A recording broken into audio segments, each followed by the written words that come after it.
Declaro la apertura de esta sesión académica del martes 21 de mayo del 2024, en donde escucharemos la Benemérita Sociedad de Geografía y Estadística del Estado de Jalisco, Asociación Civil, una conferencia a cargo de nuestro invitado, el doctor José Guillermo Vallarta Plata, denominada El impacto de la cultura occidental en la construcción de los países latinoamericanos. Por lo tanto, cedo la palabra a nuestro secretario en funciones, el doctor Rodrigo Ramos Zúñiga. Muchas gracias.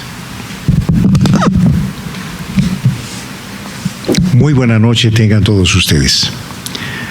Una vez declarada la apertura de la sesión y habiendo dado la bienvenida por parte del señor presidente, me permito hacer la presentación de los miembros del Presidium, no sin antes agradecer la presencia de todos ustedes y de las personas que nos acompañan por la vía virtual. En principio, el don maestro Adalberto Ortega Solís, presidente de esta benemérita institución. Muchas gracias, maestro. El señor doctor José Guillermo Vallarta Plata, invitado y conferencista de esta sesión. Gracias por acompañarnos. Su servidor en el uso de la voz, Rodrigo Ramos Zúñiga.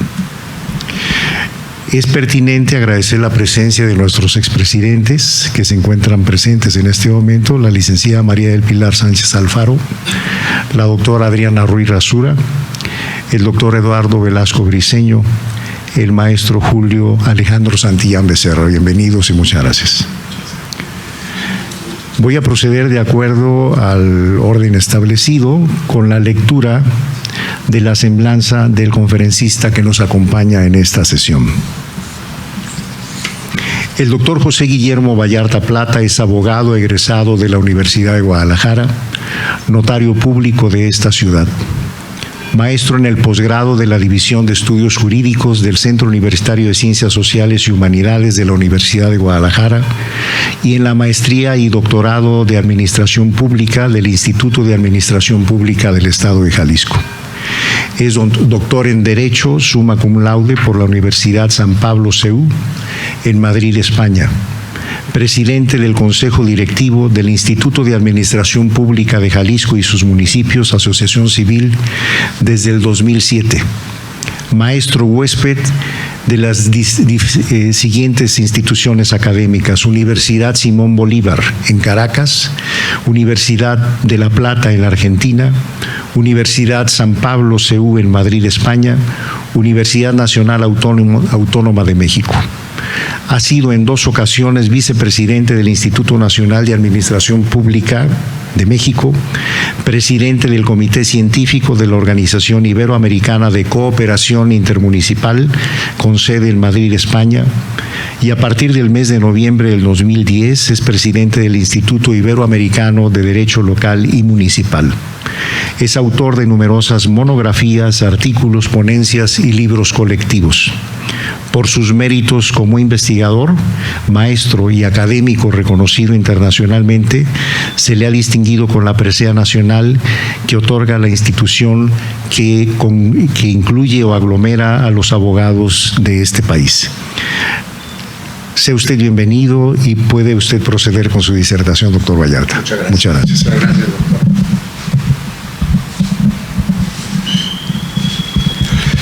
Distinguidas damas, estimados amigos, miembros de esta no solamente prestigiada sociedad, sino diría yo una de las instituciones más venerables en este país, por muchas razones que en el transcurso de la plática iremos despejando.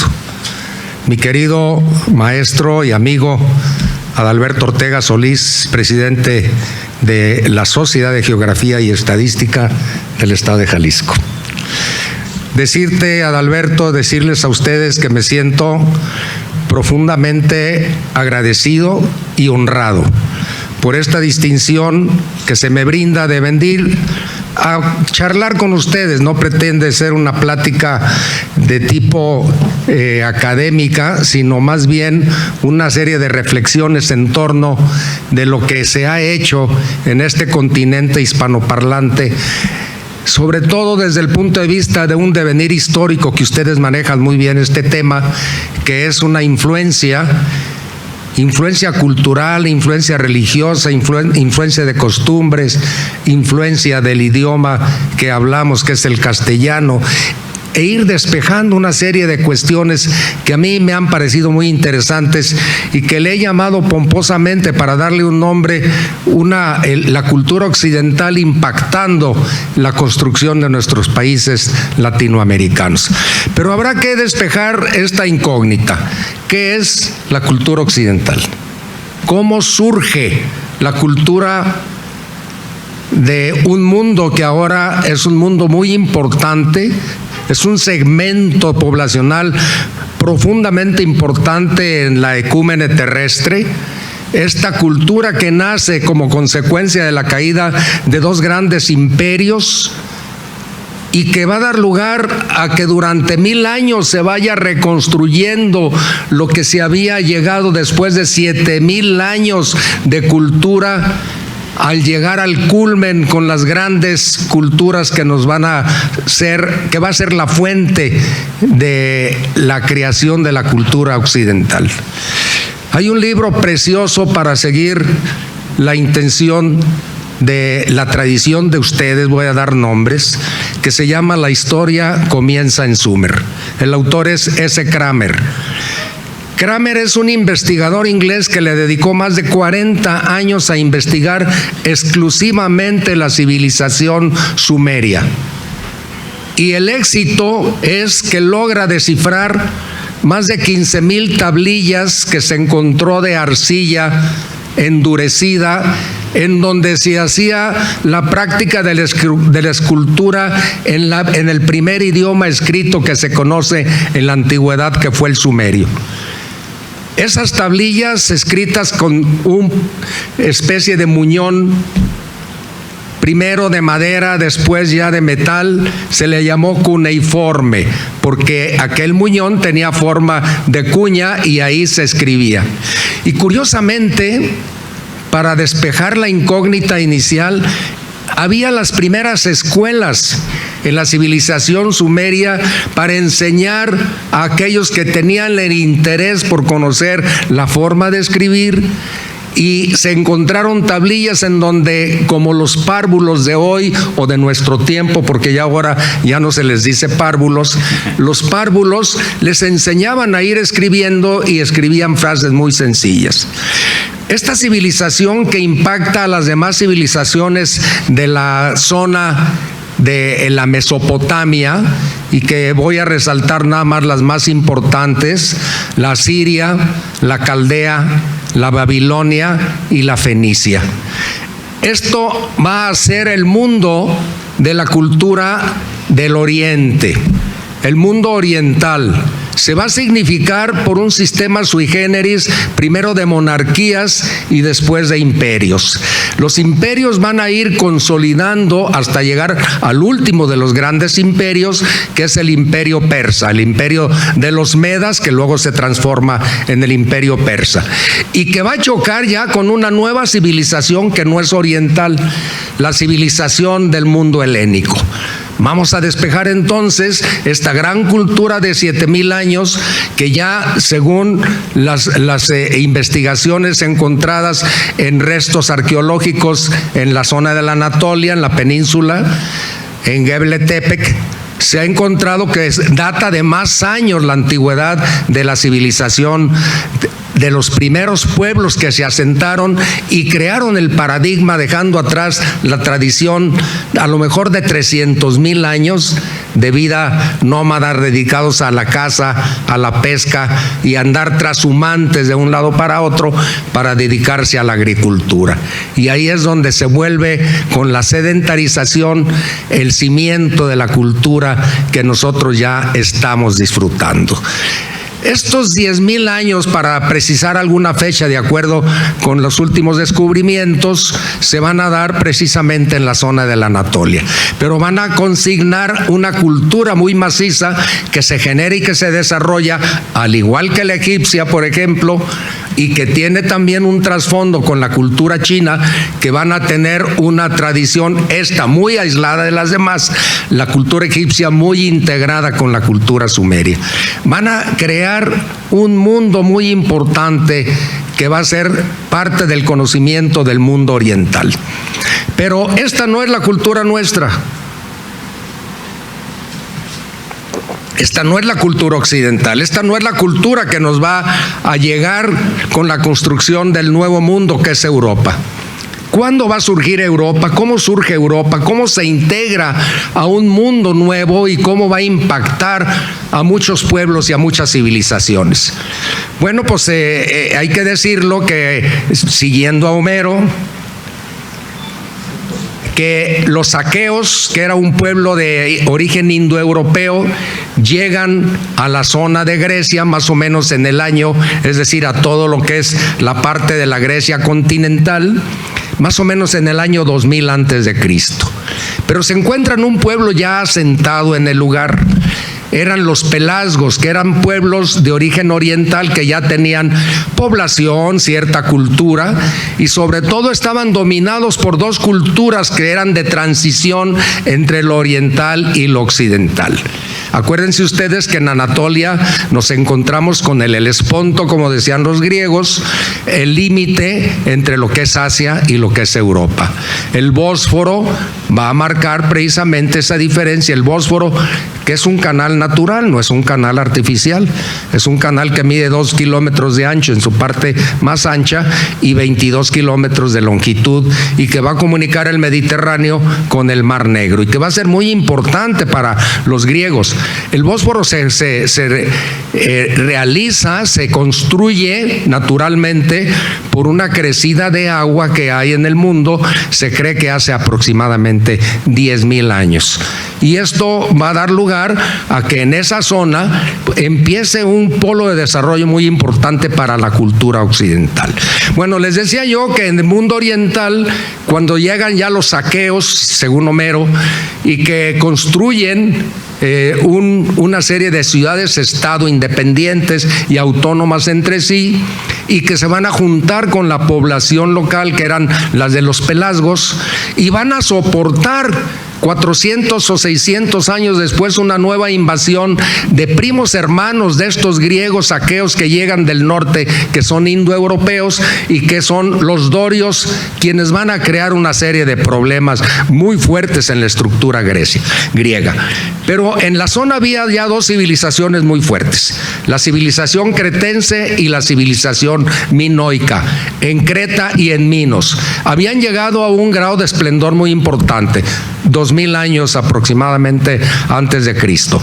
Y esto había dado lugar a que los griegos que habían llegado a la zona abrevaran la cultura minoica y cretense, que era ya diferente de aquella cultura de la Mesopotamia que se había desarrollado durante los 8000 años anteriores. Y esto les dio cierta singularidad. Y luego viene otra característica muy interesante. Se cree que en el año 800, más o menos antes de Cristo, los griegos adoptan un sistema de vocabulario escrito, es decir, idioma escrito, que no es de ellos, que es de los fenicios, y por su simplicidad lo adoptan para su propio desarrollo lingüístico hablado y escrito. Y así es como logran un avance importantísimo en la construcción de la cultura, que a la postre se va a conocer como la cultura helénica. ¿Por qué la cultura helénica y no la cultura griega? Bueno, pues lo voy a despejar rápidamente, aunque esto es materia de un estudio muy sesudo, pero lo voy a decir muy simple. Miren ustedes, Grecia en 1000 años se va a desintegrar. Se va a desintegrar por el crecimiento poblacional, porque no tenía espacio geográfico, pero además porque hubo invasiones de los pueblos dorios que llegaron al Peloponeso y que empezaron a correr a la población local. Al despejar Esos grandes territorios obviamente hicieron esclavos a la población que se encontraban en el lugar, que son los famosos zilotas. Los zilotas eran los esclavos de los dorios, que después tomaron el nombre de espartanos.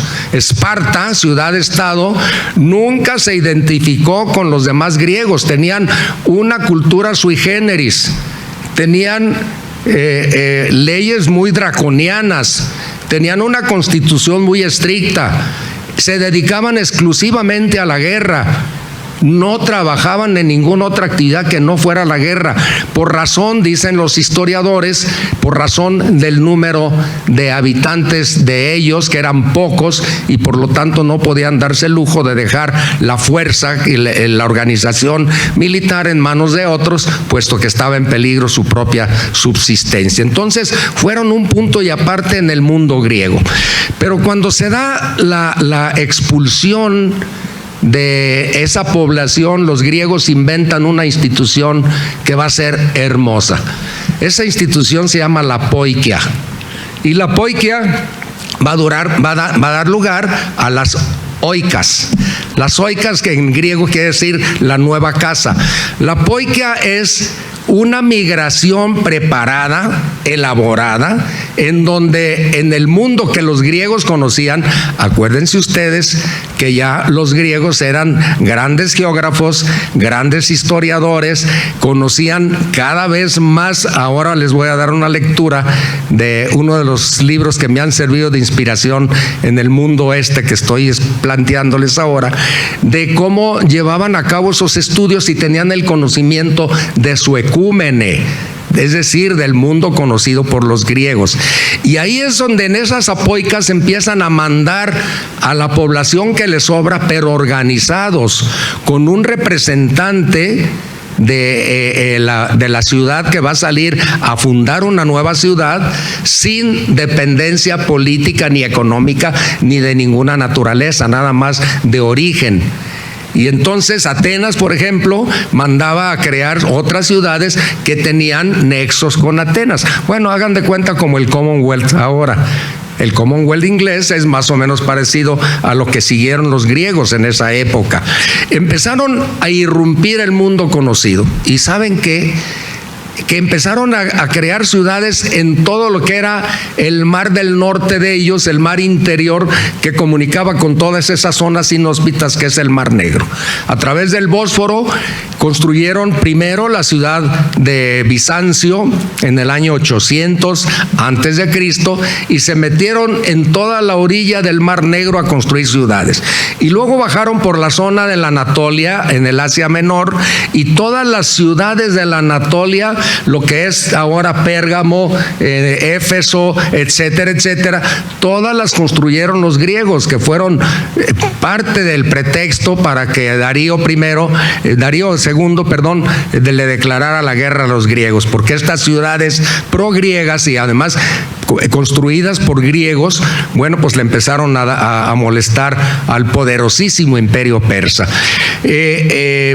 También llegaron hasta Europa, construyeron Marsella, que era Marsilia, y construyeron Mónaco, y en toda la parte de España, la zona de Cádiz y varias ciudades fueron construidas por los griegos. Y en Italia, toda la península itálica del sur, construyeron las grandes ciudades que llegaron a tener un esplendor extraordinario por ahí entre los siglos VII, VI y V antes de Cristo.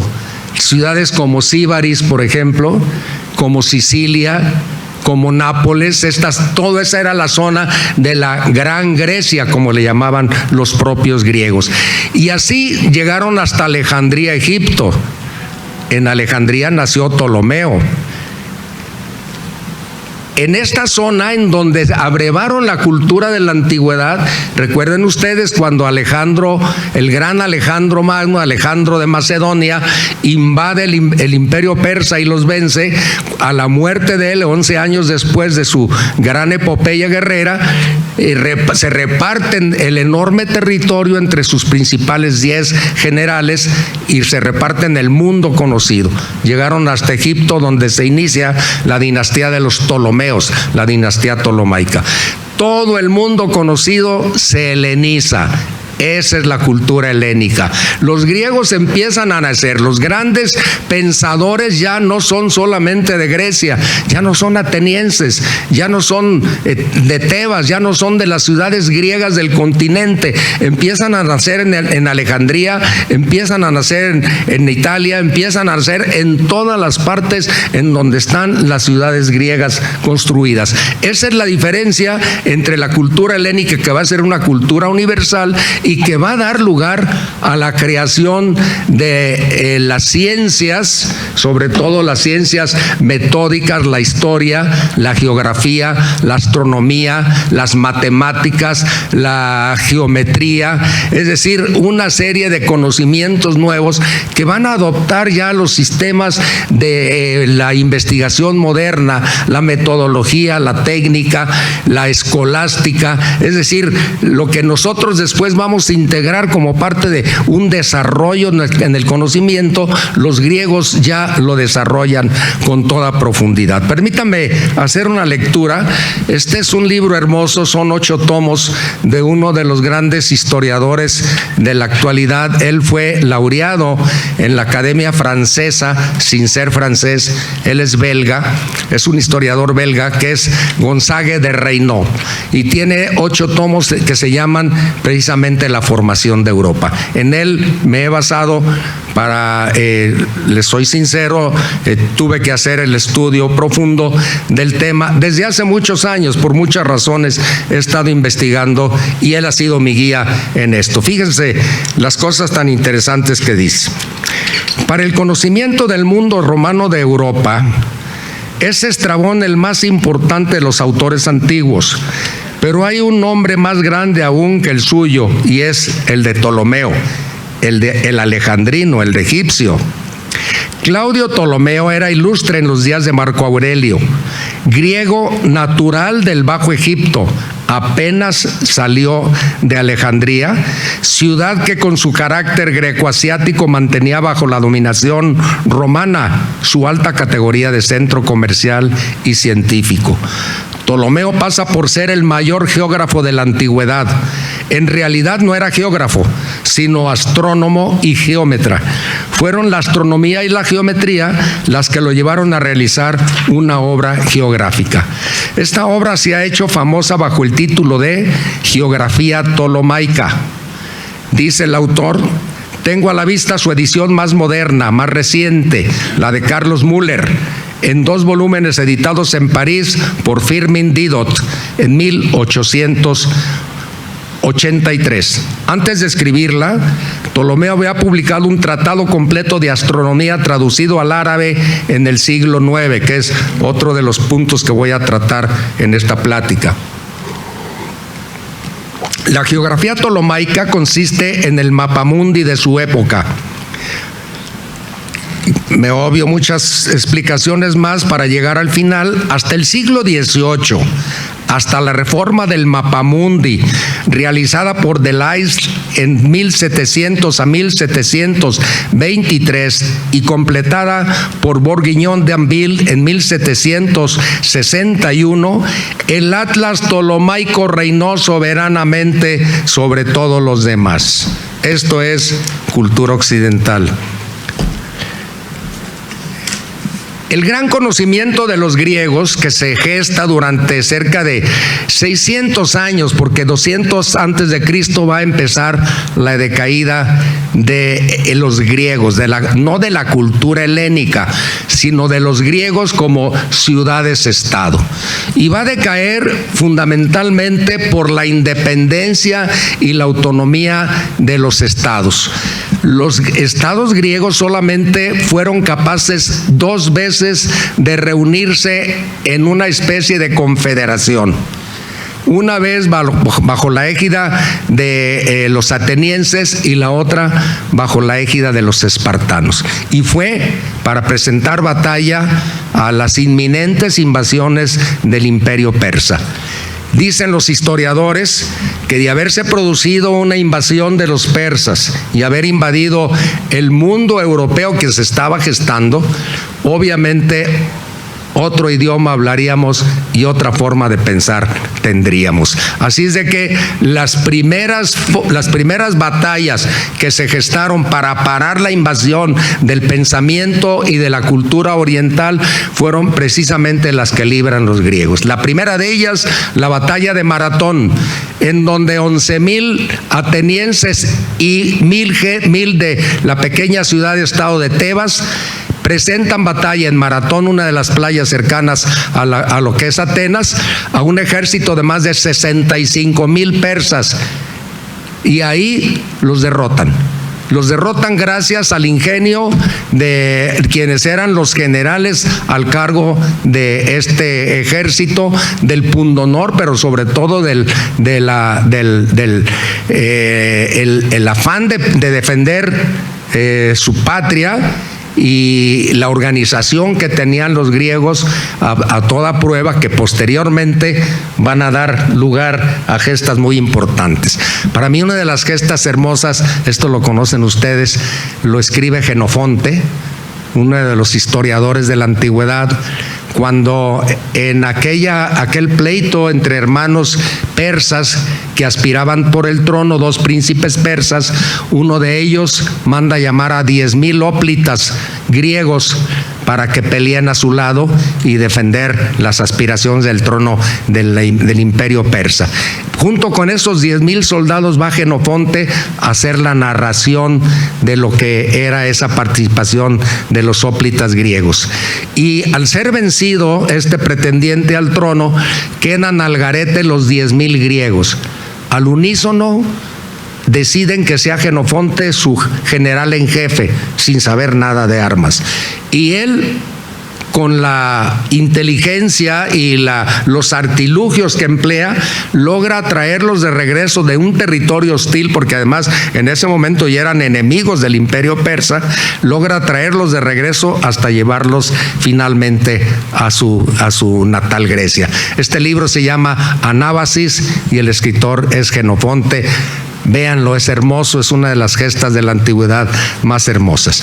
Bueno, pues después de Maratón van a venir una serie de batallas en donde finalmente la cultura occidental se salva. Como ustedes saben, casi 100 años después de que fue las dos intentos de sometimiento del imperio persa a los griegos que fueron rechazados, finalmente Alejandro, hijo de Filipo de Macedonia, con un ejército muy moderno, muy bien organizado, con tácticas y técnicas de guerra, sobre todo de estrategia, de movilidad, logra vencer al gran imperio oriental de los persas y hacerse dueño de todo el mundo conocido.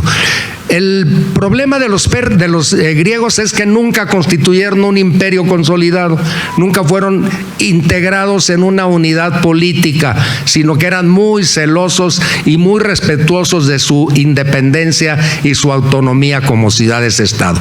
Por esa razón, cuando surge un pueblo nuevo, vigoroso, que ya en el año 700 y algo, dice por ahí, no es la historia, porque no hay datos históricos, posiblemente la arqueología, pero más que nada la imaginación de quienes quisieron darle el origen de este pueblo, que fueron los romanos. Fundaron en el año 720 y algo, 730 por ahí, lo que fue en las 7 colinas, 7 tribus de originarios del Lacio, de origen latino, que eran celtas que habían llegado a la península itálica en el año 2000 aproximadamente. Fundaron ahí una unidad, una federación de tribus, y durante 200 años, bajo la égida de los pueblos dominantes de la región, con reyes que no pertenecían a ellos, empezaron a crear una nueva civilización hasta que se independizaron, crearon su propio sistema monárquico, se hicieron a un lado y empezaron a ganar terreno en la península itálica. Esta gesta va a durar aproximadamente desde el año posiblemente 500, que es cuando logran ellos vencer a los pueblos dominantes de la península península, en el lado septentrional y meridional de Italia, porque acuérdense que en el sur estaban los griegos, y logran hacerse ya de un territorio muy importante. Posiblemente los mitos esos del rapto de las Sabinas, porque los originales latinos pues no tenían suficientes mujeres, y entonces invitaron a los pueblos vecinos para que fueran a una de las celebraciones en honor a uno de los dioses, y estando ahí en la Nueva Roma, pues secuestraron a los hombres y los mataron y se quedaron con las mujeres. Esto para dar lugar pues a la fundación de una Roma más vigorosa. Lo cierto es que en Roma pasa una cosa muy interesante. Roma se va a constituir en una nueva civilización, en una fuerza que va a ser imparable, que va a absorber a los griegos y va a absorber a todas las fuerzas de la zona. Ahorita vamos a tocar algunas de ellas. Pero lo más importante es quiénes eran los romanos. Los romanos no llegaron a avasallar, no llegaron a imponer. Ese fue uno de los elementos más importantes de la consolidación del Imperio Romano. A través de lo que ellos llamaban el feudus, le daban cierta libertad a los pueblos que dominaban para que siguieran con sus costumbres, con su idioma, con su religión. Eran totalmente tolerantes. Eso sí, les imponían ciertas situaciones de carácter administrativo, sobre todo de carácter impositivo. En materia de guerra, pues obviamente no podían tener ejército, y así fue como fueron creando una estructura administrativa, pero absolutamente tolerante. Por ello, les pregunto a ustedes si esa es la razón de por qué los italianos no hablan latín. ¿Por qué los italianos no hablan latín? Y la explicación está que cuando el Imperio Romano cae, cuando el último de los emperadores es derrotado por uno de los jefes bárbaros de la invasión germana, que ahora lo vamos a señalar con nombres y datos, bueno, se queda un gran vacío y viene una implosión en Italia, porque en Italia, fundamentalmente la zona septentrional de Italia es invadida por los bárbaros de Alarico, ostrogodos, pero en la zona del sur queda un hueco enorme. Lo que había sido la Gran Grecia, lo que había sido la zona del Lacio, lo que había sido regiones como la Toscana y todas las demás, van a tener que desenvolverse por sus propios recursos. Y entonces la implosión es que vuelven a adoptar sus propios idiomas que nunca los dejaron. Aquellos idiomas vernáculos de las diferentes regiones que tenía Italia vuelven a renacer. Los vénetos, por ejemplo, en Venecia, el orgullo de ser florentino, el orgullo de ser miembro de cualquiera de las ciudades-estado que van a surgir en Italia y que van a ser muy importantes en la Edad Media, que van a tener su propio ejército, sus propios bancos, su propia moneda. Es decir, viene una implosión y viene nuevamente el renacimiento de las costumbres locales. Y por eso es que no hablan latín. El italiano no es latino, es una lengua de influencia latina, pero es una lengua que es un dialecto toscano que se convirtió en poderosa por el gran poder de los Médicis, y sobre todo, cosa curiosa, por la literatura, porque el gran Dante Alighieri, que mi maestro Adalberto Ortega conoce muy bien, cuando da a conocer su obra extraordinaria, La Divina Comedia, la da a conocer en toscano, que era su idioma. Y el toscano, gracias a eso y otras obras más, logra convertirse en la lengua nacional de Italia. Claro, con una gran influencia del latín, pero no es el latín. Esa es la explicación de por qué el latín no se habla en Italia. Bueno, Roma surge rápidamente como una nueva fuerza, pero Roma curiosamente va a estar grequizada. Roma desde siempre quería ser parte de Grecia. Incluso su tradición es de que Rómulo y Remo, que solamente existen en la imaginación de los romanos, no es cierto. No es cierto, obviamente, es una fantasía, pero ellos son descendientes de Eneas. Ellos son griegos, ellos llegan porque son griegos descendientes de Eneas y obviamente los emparentan con las divinidades griegas. Y ahí se empieza a desarrollar el gusto por lo griego. Y recuerden ustedes, Roma tenía una gran ascendencia de la cultura griega, no ascendencia, una gran ímpetu de absorción de la cultura griega que tenía en su propio territorio en el sur. La gran civilización griega por las ciudades como Síbaris, que había llegado a un grado de esplendor extraordinaria, las grandes construcciones que se encuentran actualmente, todavía las vemos en Nápoles, el teatro griego, y toda la cultura griega ya había llegado a los romanos como una tradición. Y además, cuando en el siglo II antes de Cristo Roma logra finalmente, después de vencer a Pirro, que era el rey del Épiro, las últimas batallas que presentan los griegos contra los romanos, lo que hace Roma para garantizar, era la costumbre, llevarse de cautivos a una gran cantidad. Dicen algunos historiadores que fueron hasta 100,000 griegos los que se llevaron cautivos. Posiblemente no sea así.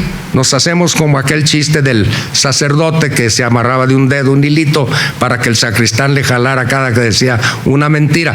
Posiblemente fueran 10,000 griegos los que se llevaron, pero sí está documentado que sí hubo gentes de muy buen nivel que se latinizaron, pero ayudaron a que los romanos se culturizaran y entraran a la cultura griega. Tan es así que era una moda hablar griego y se llevaban a los maestros a las casas de los patricios romanos a que enseñaran a sus hijos a hablar griego y obviamente todas las ciencias que ellos conocían, que era muy avanzado. Nada más como comentario, en Siracusa, cuando los romanos quisieron tomar Siracusa, había ahí un griego que era el gran inventor y duraron años para tomar Siracusa porque lo que se dedicó fue a crear máquinas de guerra que eran la gran tecnología que podía existir en ese momento para evitar que los romanos tomaran Siracusa, que era una de las ciudades griegas precisamente en la zona sur de Italia, como dato histórico. Roma se hace dueño del Nuevo Mundo, logra derrotar rápidamente, lo voy a decir, en 3 guerras que son las famosas guerras púnicas, a lo que era el gran imperio cartaginés, que era una derivación de los fenicios.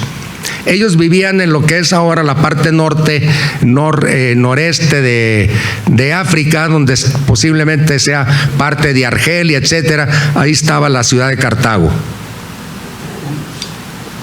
Eran los dueños del mar Mediterráneo y como descendientes de los fenicios habían heredado de estos pues una serie de conocimientos, sobre todo en materia naval.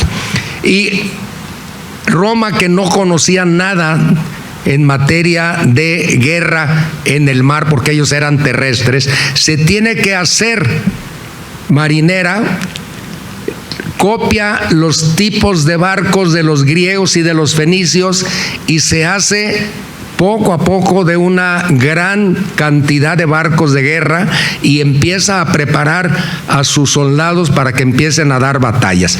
Y hacen un invento que me parece extraordinario.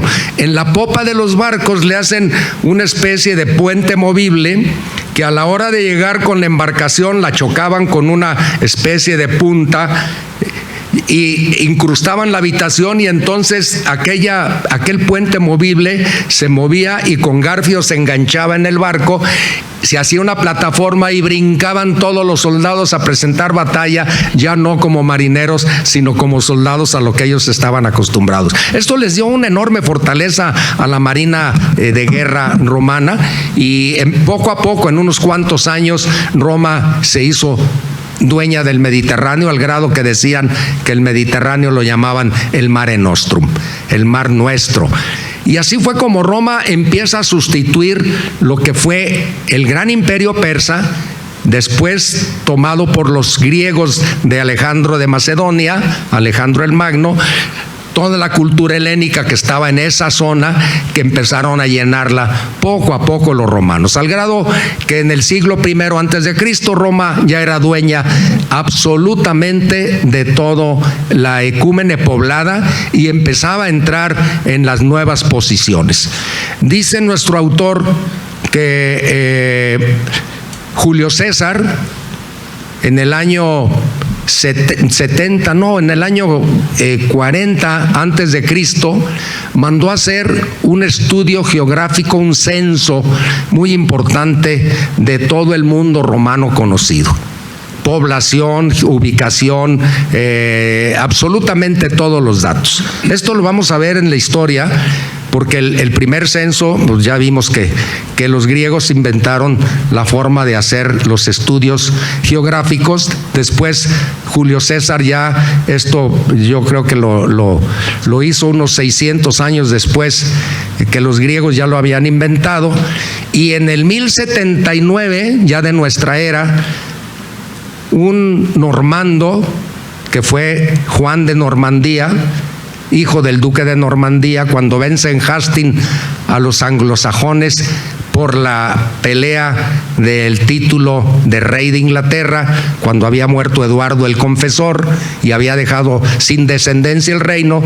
Entonces Juan de Normandía se siente con derechos a ser el nuevo rey de Inglaterra.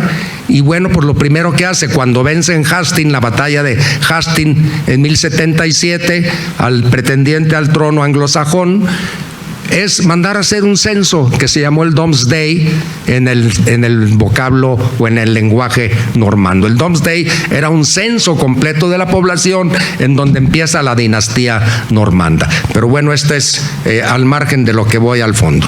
Rápidamente, porque se me está agotando el tiempo, los romanos logran hacerse dueños del mundo, pero su pensamiento es un pensamiento griego y es una forma práctica de organización que es de Roma. Roma es muy práctica, es muy pragmática. Roma va a dejar grandes instituciones como es el derecho romano, como es la organización y la estructura de organización muy eficiente para poder controlar ese mundo que es extraordinario. Nada más les voy a dar un dato para que vean cuál era el mundo romano. De haber existido en la época, Roma comprendería 44 naciones de la actualidad. Sería el 7º país más extenso, el 3º más habitado, el 3º más rico económicamente hablando y sería la primera potencia mundial actualmente.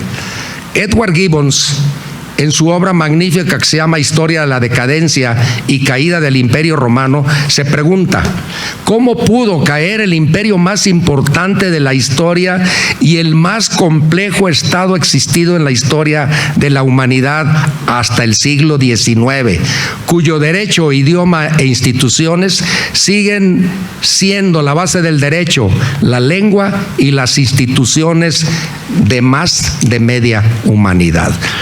Estos son las dos grandes culturas que se van a compendiar. Estas son las dos grandes culturas que nos van a dar la cultura occidental. Estas son las dos grandes culturas que van a crear un nuevo mundo. Rápidamente, Roma cae en el siglo V, pero antes de caer Roma, unos años antes, sucede algo muy importante.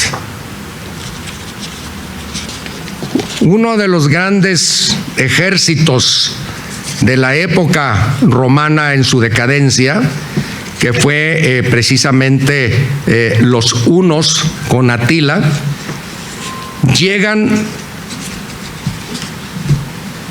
a la zona de influencia del mundo romano de Oriente, que es Bizancio o Constantinopla. Ya había sido refundada por el emperador Constantino. Vencen al emperador romano de Oriente, lo obligan a que le ceda un territorio muy grande que fue la Panonia, que es actualmente todo el territorio de Hungría. Y los hunos con Atila al frente se establecen en esa zona de la Panonia de Hungría, con una población de más de 500,000 habitantes, con un ejército de 100,000 personas, creando confusión y muerte a su paso.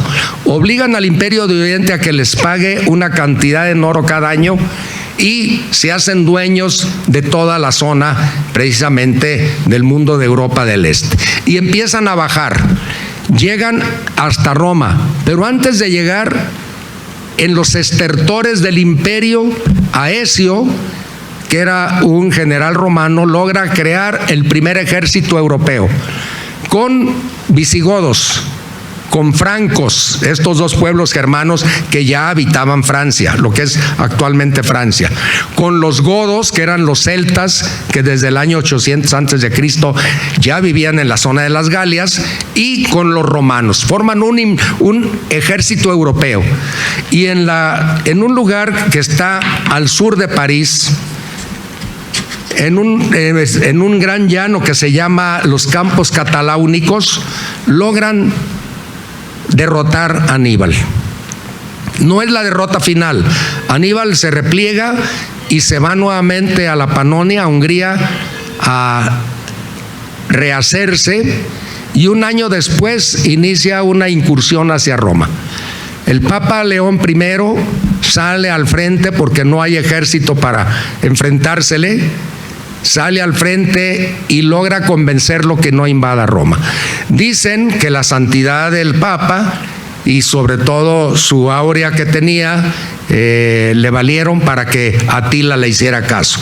Los historiadores de la época dicen también que se había elongado mucho su retaguardia porque ya iban cargados con todo el botín de varias ciudades que habían pasado y llevaban todo el ejército, el botín, ya no podían con él y llevaban carretas y todo, y se había hecho muy larga su retaguardia y corría peligro de que fuera interrumpido por el ejército de Aecio y ser vencido e interrumpido también los suministros.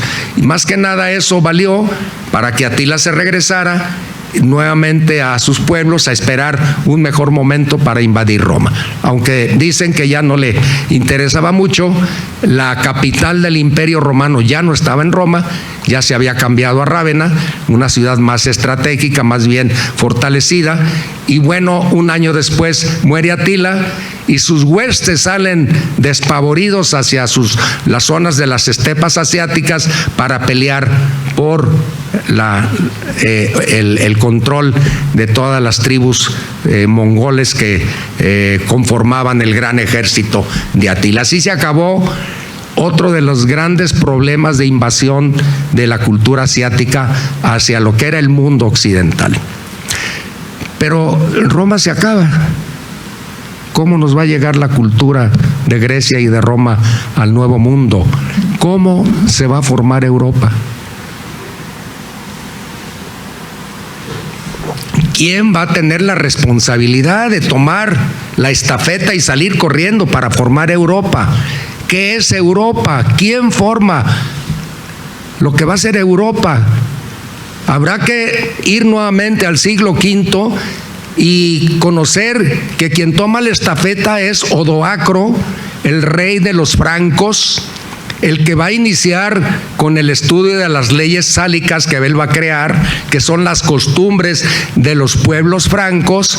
Ahí se crea la ley sálica, y va a crear la primera dinastía de los reyes francos, de la Franquia, que ellos van a dominar. Es un pueblo minoritario porque la gran mayoría son galorromanos. Acuérdense ustedes que ya estaban los celtas y que los romanos licenciaban a sus ejércitos en las Galias, era la cereza del pastel. Y entonces Odoacro va a tener que condescender con esa población nativa.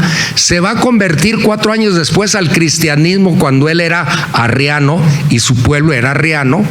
Es decir, era una forma del cristianismo, pero seguido por el obispo Arriano de Alejandría, y que no creían a pie puntilla lo que tenían la Iglesia Católica de Roma. Bueno, se convierte al cristianismo para convencer a sus súbditos y empieza la dinastía de los merovingios.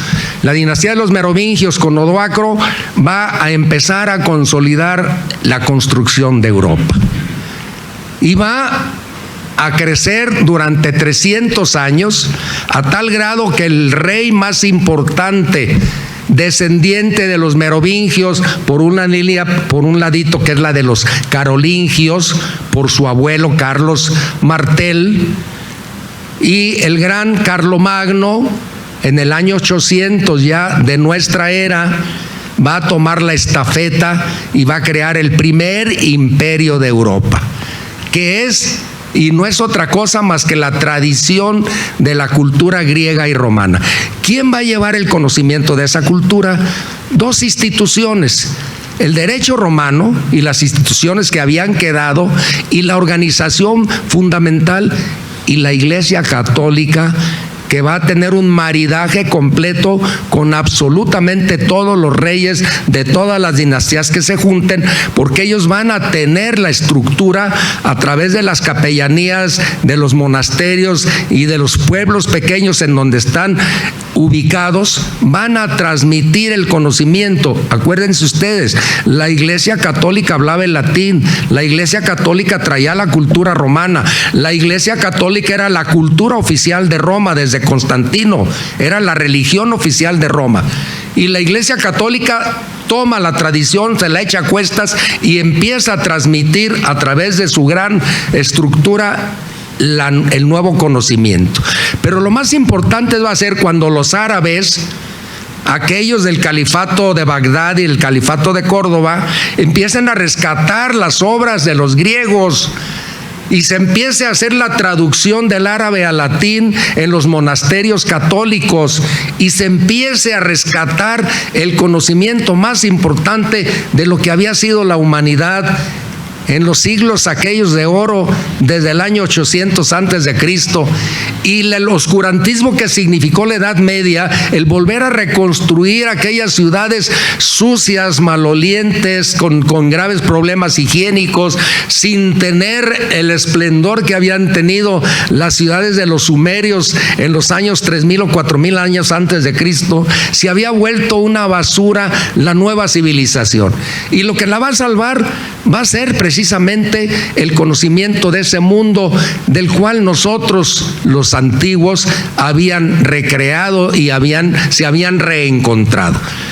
Quiero decirles, por ejemplo, que Carlomagno, el emperador de los carolingios, de los francos, sabía perfectamente latín y griego. Era un hombre con una cultura de la antigüedad extraordinaria. Su libro de cabecera, que lo traía a diario, era La ciudad de Dios de San Agustín, en latín. Y sobre eso quería él hacer un gobierno para crear un imperio que le permitiera recrear una nueva civilización. Empezaba entonces a gestarse en la mentalidad del mundo europeo en construcción lo que habían sido las gestas de las grandes civilizaciones que van a ser la matriz de la cultura occidental. Así se va a construir Europa. Así van a surgir poco a poco las naciones. Los nietos de Carlomagno van a empezar a construir todos los reinos desde la Europa del Este hasta la zona del Mediterráneo. Se van a empezar a reconstruir, van a empezar a resurgir las nuevas ideas con el absolutismo francés de los Luises del 14 hasta el 16. Van a empezar a surgir las ideas en Inglaterra con Thomas Hobbes, con Jean Bodin en Francia, y empieza con Maquiavelo en Italia. Empiezan los pensadores a recrear una nueva forma de ser y de gobernarse. Y va a dar el culmen, va a ser la Revolución Francesa y el enciclopedismo francés. Se van a recrear las nuevas formas de ser de un nuevo mundo, y va a surgir una Europa extraordinaria en los siglos XIX para entrar de lleno al siglo XX con una nueva visión, con una nueva perspectiva, con una nueva cultura. Pero ya me fui demasiado grande, porque en 1492 los españoles, que eran parte de toda esta tradición, y los portugueses van a llegar a un nuevo mundo que es América, y van a traer la influencia de lo que ellos conocen. ¿Cómo se va a gobernar este nuevo mundo? Pues con las leyes de Indias, con la ley de las 12, de la ley de Alfonso X el Sabio, las 12 tablas, ¿verdad? Las 12 tablas de Alfonso X el Sabio, que era un rey castellano, obviamente muy preparado, y que van a empezar todo lo que son nuestra legislación, nuestra administración. Pero viene un pueblo que viene de una tradición de 800 años de lucha y de pelea, que fue desde la invasión de los árabes, que fue en el 772, si mal no recuerdo, hasta el 1492, toda esta etapa desde el año 800 que empieza don Pelayo, dice que la guerra de recuperación o de independencia de España no fue tal, empiezan poco a poco a recuperar, no hay la conciencia, porque no hay la conciencia de que sea España, y empiezan los reinos que se van formando, primero obviamente los reinos del norte de España, que es en el caso de Asturias con el rey Pelayo, después empieza León, luego el condado de Castilla se convierte en reino, y poco a poco van creándose los reinados o los reinos autónomos con diferentes idiomas. En España se hablaba, ojo, el castellano, el gallego, el asturiano, el cantábrico, el vasco, el valenciano, el catalán, ya son 7 y alguno más que se me va. Era un pueblo disperso, no era un pueblo unificado. Ahí llegaron los godos a dominar en el siglo V y se fueron hasta Toledo, y ahí fundaron la capital. Del siglo V al siglo VIII que llegan los moros, que llegan los árabes, no eran moros, llegan los árabes musulmanes y los hacen que se vayan hasta la zona de los picos de Europa, hasta la zona de Asturias y de Galicia, la parte alta, y ahí los refunden hasta que empieza poco a poco una reconquista de territorio, no de unidad política de país, que no es país España. España no va a ser país prácticamente hasta la Constitución de 1812. Hasta entonces va a ser país. Bueno, pero toda esa tradición europea de todo lo que le he estado platicando, toda esa cultura griega, romana y todo, la traen los españoles, la traen en su mochila, la traen a cuestas, nos la imponen aquí en nuestros territorios. En el caso de México, no llegan a una unidad política, llegan también a un pueblo que es dominante y que existe multiplicidad de culturas y de idiomas y de costumbres. El pueblo azteca no era la población general del territorio, no, era un pueblo dominante, y lograron derrotarlos precisamente porque los castellanos traían esa forma de rescatar y de hacer la guerra haciendo alianzas con los enemigos. Entonces hacen alianza ¿con quién? Pues con los tlaxcaltecas, que era el principal pueblo. ¿Cómo llegan a poblar los grandes territorios? Bueno, pregúntenle a Armando Fuentes Aguirre Catón, él lo dice a cada rato en sus exposiciones y en sus obras, que quienes fueron a conquistar allá en el norte fueron unos cuantos españoles y los tlaxcaltecas que llevaban para que los apoyaran contra la lucha de los apaches y todo. Por eso es que cuando llegan aquí, pues toda la tradición y toda la cultura que nos implantan es la cultura europea. Todo, absolutamente todo, el conocimiento de las ciencias, la medicina, el derecho, es decir, las carreras que había en la primera universidad, que fue la Real Pontificia Universidad de México, pues las carreras eran europeas. Lo mismo sabía un abogado o un médico mexicano que un médico belga, francés o de cualquier otra nacionalidad de Europa. Se estudiaba exactamente lo mismo. Y hubo un trasplante de culturas. Lo nuestro no se estudió, lo nuestro se desechó, quedó como simple y sencillamente una referencia de tipo vernácula, y realmente no hubo ninguna institución, salvo aquello que nos influenció en el idioma, era a lo mejor en los alimentos, etcétera, pero la cultura nuestra es una cultura europea totalmente. Y bueno, cuando se llega el momento de hacer la construcción política, pues en nosotros lo que tomamos fue lo mismo que los españoles, que fue la Constitución francesa de 1808 en Bayonne, que les impuso Napoleón. Ya traía Napoleón, obviamente, las ideas de la revolución, porque ya 20 años antes se habían creado las grandes ideas que ya subyacían en la mente de la humanidad europea, la nueva cultura que se estaba propalando. Por eso fue tan importante Napoleón, porque no solamente él propició ese conocimiento, sino que fue un paradigma extraordinario en la historia de la humanidad.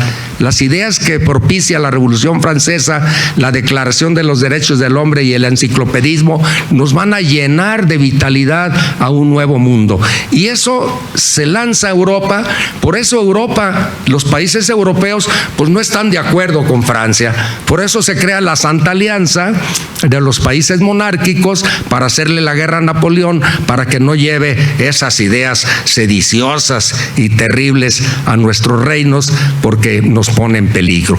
Bueno, así se construyó la cultura europea, así se construye el pensamiento del mundo europeo, así se construye la cultura occidental que nosotros vamos a abrevar totalmente.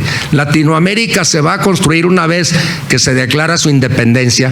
Curiosamente, salvo 2 países, los demás, cuando viene la invasión francesa a España, pues no queremos a los franceses como parte importante de nuestra relación, y entonces con ese pretexto nos levantamos para pedir la independencia de Francia, no de España. Acuérdense ustedes que el padre de la patria, en su grito de dolores, decía: ¡viva Fernando VII!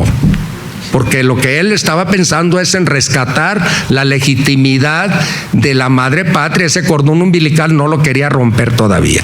Pero bueno, este fue el leitmotiv para que los países latinoamericanos se lanzaran a la independencia, salvo Venezuela y Argentina, que lo hicieron antes de, y que esto crea un boom, que se comunican todos, es decir, fue una idea que poco a poco va siendo parte de nuestro momento histórico, y esto va a dar lugar a que empiece la independencia y la creación de los estados americanos. En el caso de México, cuando México con Prisciliano Sánchez empieza a pugnar por el federalismo mexicano, pues eran parte de este pacto todo Centroamérica, Honduras, El Salvador, Guatemala, eran parte de esto. Obviamente la provincia de Texas y todas las demás provincias que se pugnaron por el federalismo, diciéndole al Congreso convocante de 1823: si no opcionas por el federalismo, construimos un país diferente. Y entonces fue que México opcionó por el federalismo. No crean que fue una dádiva graciosa del Congreso Constituyente o de los habitantes de la Ciudad de México, que ahora les llaman de alguna manera. Bueno, no fue esa situación, sino que fue algo ganado a pulso por las gentes de la provincia. Así nos dicen de la provincia, porque la Constitución de Cádiz de 1812 crea las provincias de acuerdo a una estructura de gobierno.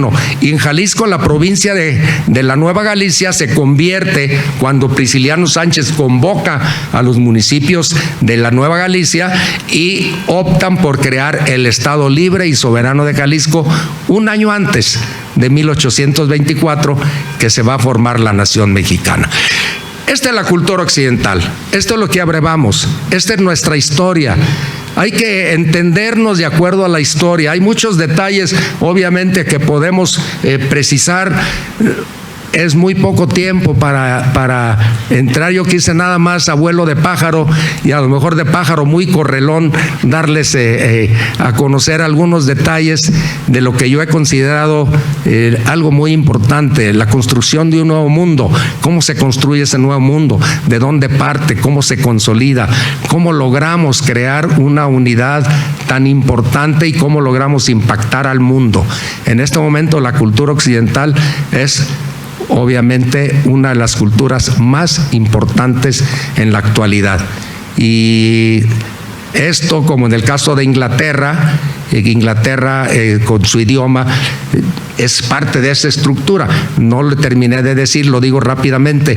Guillermo de Normandía cambia totalmente la estructura que había en Inglaterra. Al inglés lo hace a un lado, que era un idioma germano. Impone el francés y como idioma culto el latín. Esto hace que durante 90 años no se hable el inglés.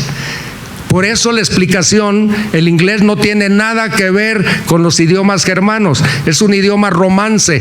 Más del 50% de las palabras de inglés provienen o del latín o del francés.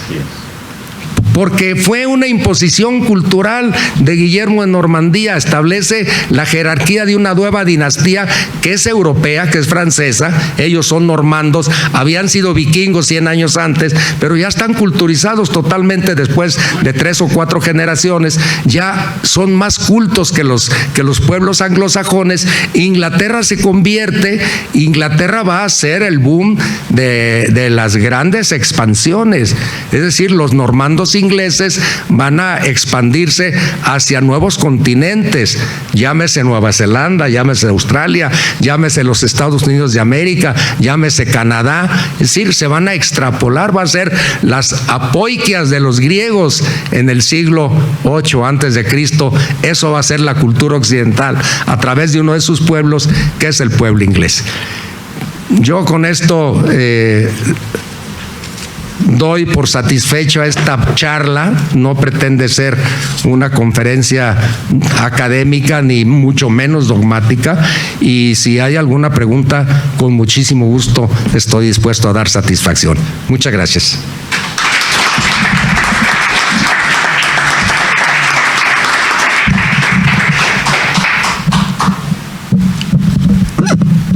¿Alguna pregunta? Pues ya veo que fue muy claro en su exposición el doctor Vallarta Plata. A ver, doctora. Pero podríamos concluir que todas las civilizaciones surgen de las ruinas de otras civilizaciones. Siempre ha sido así. Sí y no. Sí y no por esto, porque las civilizaciones orientales tuvieron un punto de partida, por eso arranqué yo en Sumer. Y tuvieron un punto de conclusión que fueron las dos últimas, que fue la minoica y la cretense. Hasta ahí se agotó ese proceso histórico.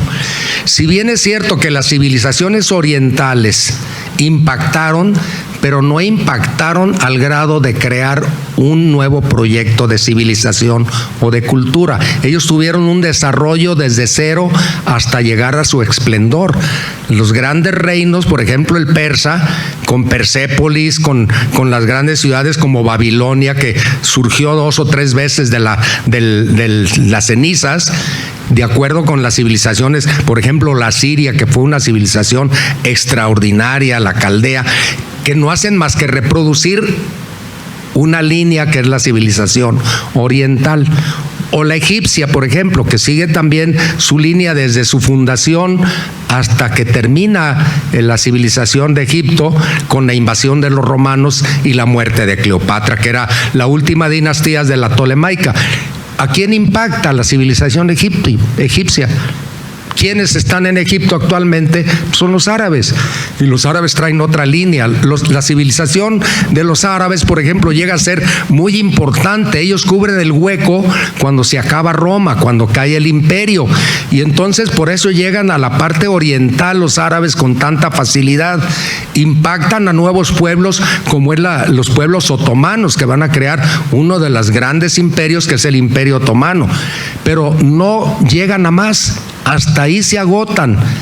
En cambio, la civilización de Grecia y de Roma, que se funden las dos y se integran de alguna manera, a pesar de ser tan diferentes, de su mentalidad tan diferente, pero la macizez de la civilización griega con el conocimiento va a impactar a la romana, y esto va a pasar con el redescubrimiento, primero pues obviamente con la gran aportación de los árabes, después con la traducción que se hace en los monasterios católicos, y luego ese conocimiento va a llegar hasta el enciclopedismo.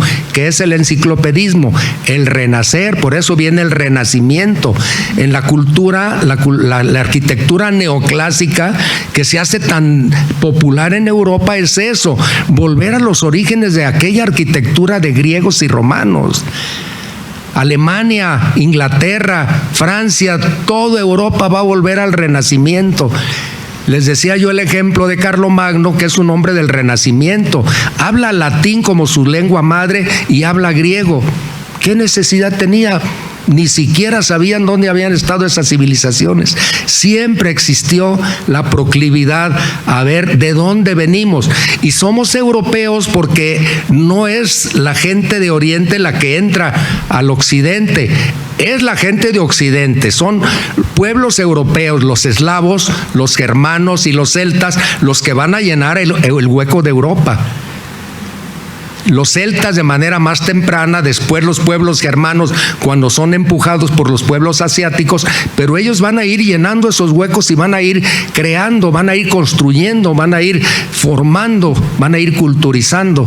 Y el medio de hacerlo va a ser la Iglesia Católica. Esa es la que nos va a dar la tradición. Por eso ahora que hace unos 10 años que se pretendió hacer la Constitución de la Unión Europea, la Iglesia Católica quería que se estableciera en la Constitución que la religión oficial de Europa era la religión católica. Y ahí se creó un verdadero pleito, porque obviamente pues ya había permeado el liberalismo desde la Revolución Francesa, y el liberalismo es parte muy importante de la nueva cultura occidental. Entonces dijeron, no podemos establecer que, a pesar de que sabemos que fue un papel muy importante de la Iglesia Católica, pero la Iglesia Católica ya tiene su lugar. Y si no, acuérdese de Lutero y acuérdese de Calvino. Bueno, pues... No sé si respondo, sí. Sí, ampliamente. Perdón. Sí. Bien. Bueno, pues después de esta magnífica intervención, que él dice que no fue conferencia, pero claro que fue una conferencia que a todos obviamente nos ha ilustrado, voy a entregar este reconocimiento. La Benemérita Sociedad de Geografía Estadística del Estado de Jalisco, asociación civil, institución científica y cultural, instalada el 27 de septiembre de 1864, otorga el presente reconocimiento al doctor José Guillermo Vallarta Plata por su participación en las actividades organizadas por esta institución con la conferencia El impacto de la cultura occidental en la construcción de los países latinoamericanos, misma que se llevó a cabo en las instalaciones de nuestra casa sede, cumpliendo así con el objetivo fundamental de esta benemérita institución, que desde su fundación ha sido el estudio y la divulgación de la ciencia y la cultura. Firman el secretario de esta institución y el presidente, su servidor, mi querido doctor. Mi querido Beto. Muchas gracias. Muchas gracias. Muchas gracias a todos. Gracias. Muchas gracias al doctor Adalberto Ortega Solís y desde luego al invitado, al doctor José Guillermo Vallarta Plata, por esta elocuente intervención. Deseo hacer notar la presencia del doctor Saúl Joaquín Figueroa López, también del grupo de expresidentes. Muchas gracias por acompañarnos. Acto seguido nos resta, una vez hechos los agradecimientos, notificar a ustedes de algunos avisos. El martes 28 próximo a las 20 horas en esta casa sede se verificará la conferencia de la monarquía a la república a cargo de nuestro consocio, el doctor Jaime Olvera Legaspi. Esperamos que nos puedan acompañar y consideren esta atenta invitación. Finalmente, solo nos resta hacerles la atenta invitación a que nos acompañen al brindis de honor para departir unos momentos con nuestro invitado, agradeciéndoles a todos la gentileza de habernos acompañado en esta sesión. Cedo el uso de la voz al maestro Espinosa, al maestro Ortega Solís para que haga la declaratoria de clausura. Por favor, maestro. Bien, siendo las 21 horas con 14 minutos del día 21 de mayo del 2024, declaro clausurada esta sesión académica de nuestra Benemérita Sociedad de Geografía y Estadística del Estado de Jalisco, Asociación Civil, agradeciendo a todos ustedes su presencia y a los que nos acompañan también desde el punto de vista de la tecnología del Zoom, que están también presentes en esta conferencia que nos dictó el doctor Vallarta Plata. Agradezco a todos ustedes su asistencia y los invitamos a que tomemos un pequeño brindis para que podamos estar en comunicación con el doctor Vallarta Plata. Muchas gracias por su presencia.